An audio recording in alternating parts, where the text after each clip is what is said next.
Chers amis voyageurs, je vous invite à découvrir la cathédrale Notre-Dame de Strasbourg, un monument emblématique qui fut pendant plus de 2 siècles le plus haut édifice du monde.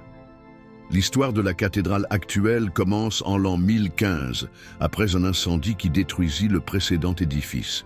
Les premières fondations sont posées pour une église de style roman, dont on peut encore voir le transept et les bases de la nef. Mais un nouvel incendie, en l'an 1176, conduit à une reconstruction majeure dans le style gothique naissant. Les travaux débutent par le chœur, puis la nef, dont la construction se poursuit jusqu'à l'an 1275, créant un espace majestueux de style gothique classique. Le véritable tour de force est la construction de l'imposante façade occidentale, un chef-d'œuvre de la sculpture et de la statuaire. Les travaux de la façade sont achevés vers l'an 1399, mais la cathédrale est loin d'être terminée. Le style architectural de la cathédrale de Strasbourg est unique en son genre, car il évolue au fil de sa construction. On y trouve la majesté du roman dans le transept, mais la cathédrale est surtout célèbre pour son gothique flamboyant, notamment dans sa façade. L'architecte Jean Hultz de Cologne imagine une immense façade écran ornée de sculptures, de pinacles et de statues, dont les célèbres scènes de la tentation d'Ève et de la Vierge. L'élément le plus impressionnant reste la flèche, un chef-d'œuvre d'ingéniosité et de légèreté.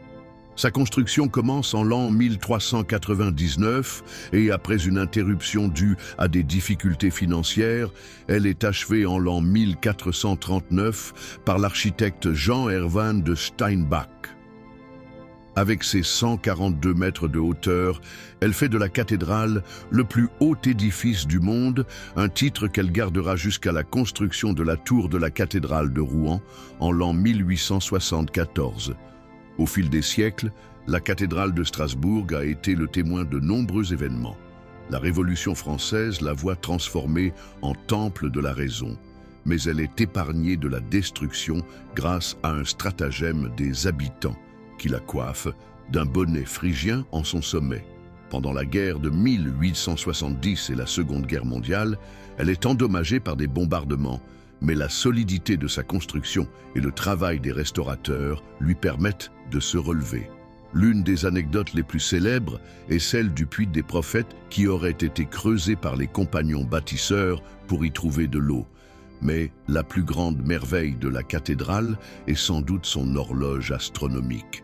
Une prouesse technique qui depuis des siècles indique l'heure, les saisons, les phases de la Lune et le mouvement des planètes. C'est un véritable concentré de génie scientifique et artistique.